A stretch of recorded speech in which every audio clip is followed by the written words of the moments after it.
she knows. See, you're really lucky because you don't get hangovers. But for many people, they do get hangovers. And of course, today we're going to talk about how to prevent a hangover. Because actually, there's two things.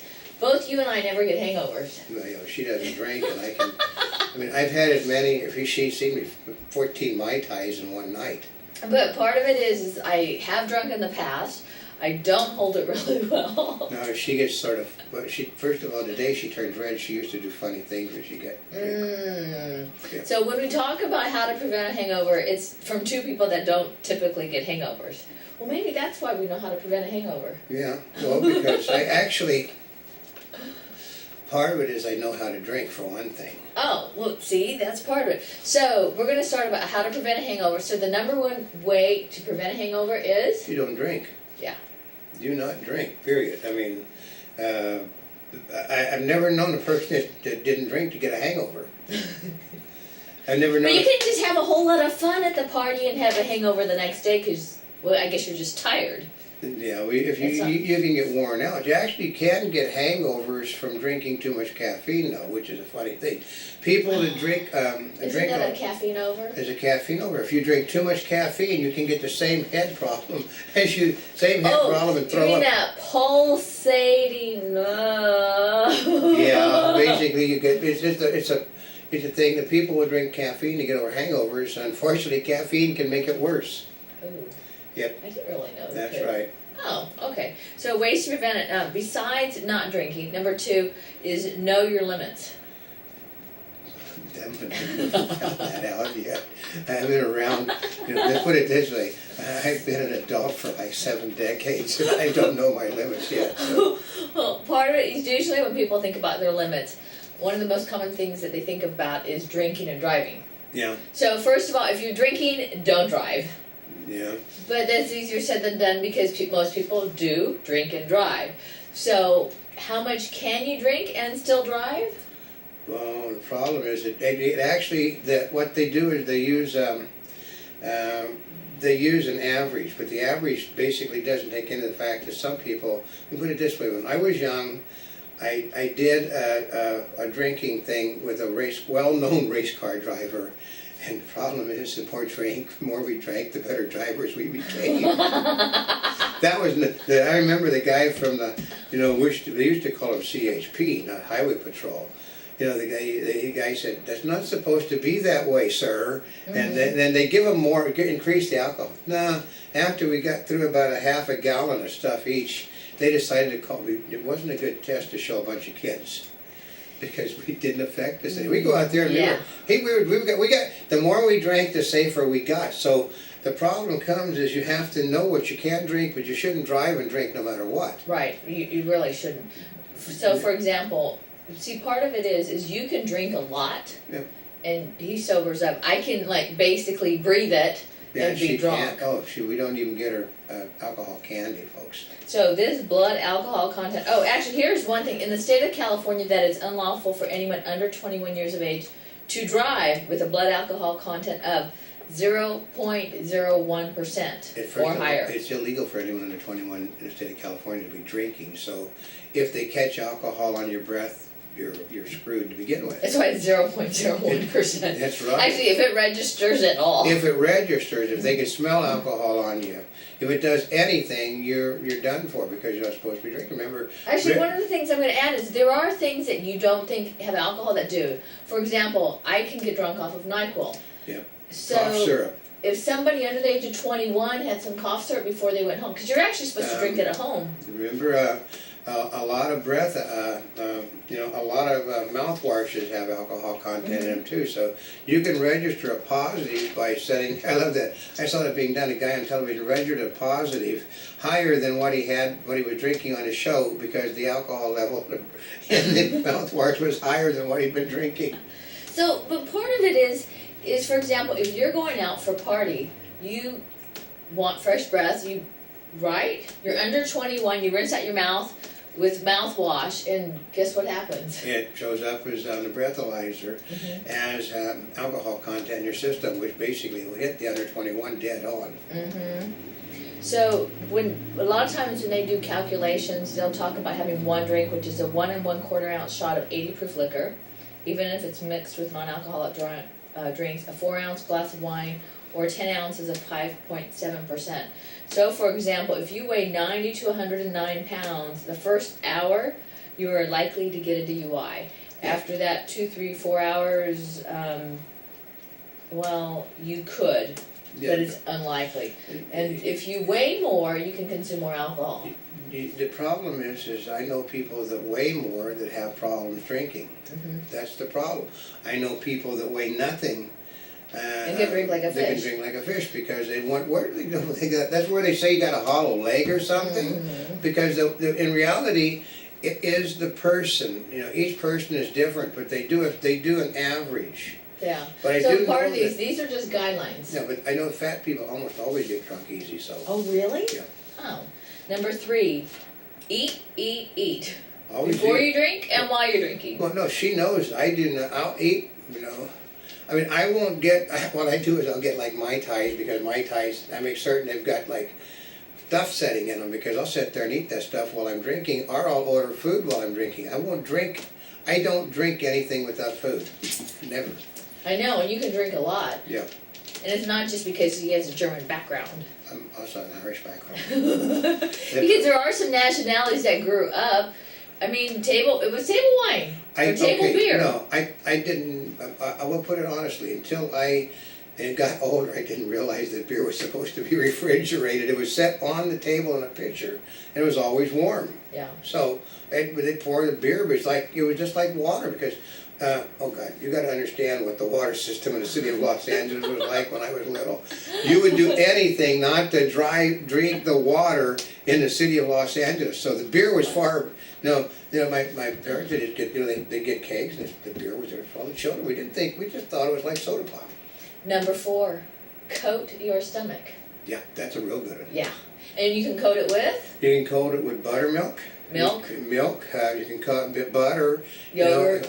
Yogurt. It basically you eat yourself Hey, ice cream. No, No, that doesn't because count. ice cream is cold. Oh. Why doesn't that Because count? ice cream will cause it. Ice cream. Basically, ice cream was simply the products in it. They got sugar and all that stuff. So you want to have a non-sugary based product because a lot of people what they'll do is you can eat a piece of bread covered in olive oil. Oh, that would probably help because the oil. Yeah, Right? it's basically you want to coat the stomach because it's for the.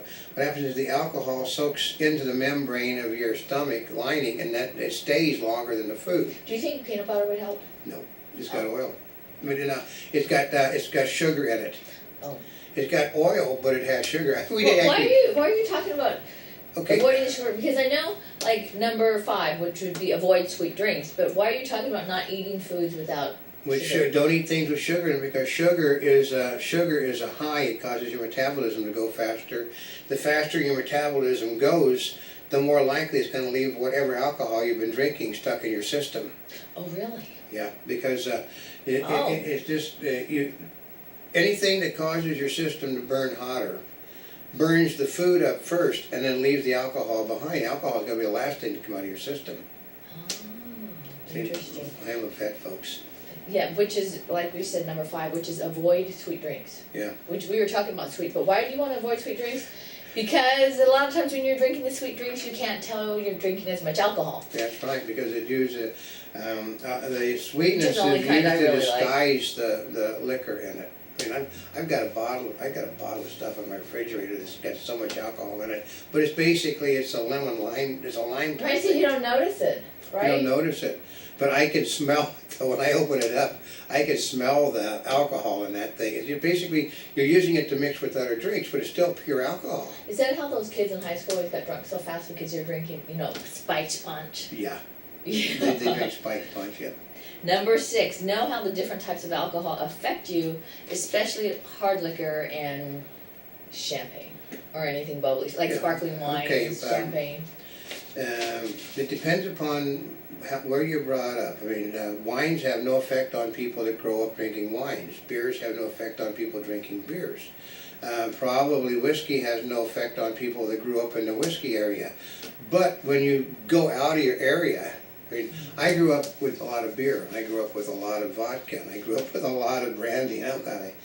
But there's some people like you have, and you have a history that whenever you drink tequila, you get drunk really fast, or you So have a you shouldn't hangover. drink it. So, First of all, avoid anything that's gonna make you sick. and it's gonna make you sick. Okay, if you end up in the bathroom with your head over a toilet because you drank it, that's not what you should be drinking. First of all, it's actually dumb to drink anyway. I mean, my grandmother simply told the grandchildren, said, only a fool drinks, and we've got a family of fools. Mm-hmm. So, yeah. Number 7, drink in moderation. Well, yeah, basically. That goes along with knowing your limits. Knowing your limits, because you basically want to, if you want to, at an event, you want to nurse your drink. Mm-hmm. Because what happens is, can I freshen your drink up? Basically, that freshening your drink can basically put about 3 or 4 times more alcohol in your system at the end of a night than you originally intended. Oh, and you're not paying attention. Right. Yeah. Number 8, drink only one type of alcohol. Yep, because when you mix it, that's when you have a problem. Because they have an interaction. If you mix beer with whiskey, you end up with a Boilermaker. And basically it causes like a gas explosion. Well, what about, of course, those drinks that have like a Boston tea that has all these different liquors all thrown in together? Well, I know. We used to have. They do taste good, those iced teas. I used to drink the iron, Mike's Hard iced tea, yeah. Mm-hmm. Which basically they finally declared it out. After they were selling it in stores for years. Well, it tells you the alcohol content on it. Yeah, so. Number 9, choose light liquors over dark. I always preferred dark over light because I thought the dark was a lighter liquor basically can alcoholize faster than a darker liquor, because a darker liquor basically keeps everything locked inside. You ever seen a commercial where it says, why do, they said like squirrely beer is put in light containers? Oh, really? Yeah, you want dark stuff. Dark, I was always taught that to drink the dark liqueurs first. Does it make a difference if it's room temperature or cold? If it's room temperature, it's not good for you. Cold is better. Actually, here's one I should add is don't drink through a straw. No. Okay, those little Swizzle sticks that they put in the drinks that are hollow, you're not supposed to drink through those. I see people, first of all, it's just not cool to drink through the straw. But here's the other reason is I have heard this, that if you drink through the straw, you get drunk faster.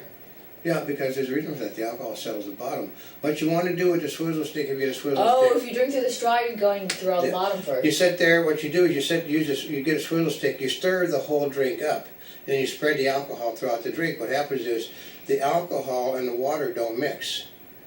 So what happens is if you're drinking out of the little Swizzle stick thing, you're drinking the alcohol in first almost always. Number 10. Alternate with non-alcoholic drinks. As you can tell, we're adding things along the way. No, that's a no-no. Alternate? You want to alternate with a non-alcoholic, non-sweet drink. Oh, actually I should write that down. Mm-hmm. Non-alcoholic, non-sweet drink. That's right. And non-caffeinated. Oh, which leads us to number 11, which is drink only.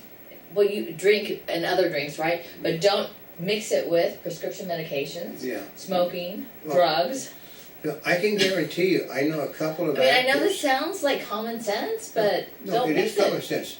2 actors died from, one actor died, he basically had a tooth extracted. Yeah. And he went to the restaurant, he's basically cleaning out the thing with whiskey, and swallowed some of it. The medication that he had killed him. He didn't realize that, it's an old Irish way of basically handling tooth extraction. You sit there in the mouth, but he didn't spit it all out. He swallowed some of it because he liked to drink. I also know another actor that basically,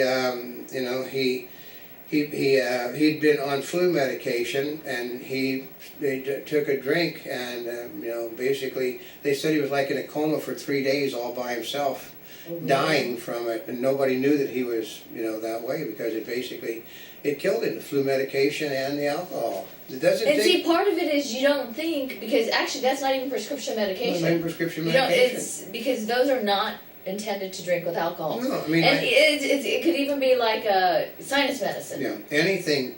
You Don't mix do not medication. mix medication, period. A simple thing as I think as a Novocaine shot in the jaw was all it took, because the Novocaine basically is a narcotic. A lot of narcotics are not narcotics, is what it amounts to. You don't even think about it. Number 12, hydrate, hydrate, hydrate. The more water, the better. Yeah, well, because actually it's why you're always better off to drink warm beer than cold beer, because you're basically getting rid of it and you're having to drink other stuff to fill up. So because if it's warm, it doesn't stay with you as long as the cold, right?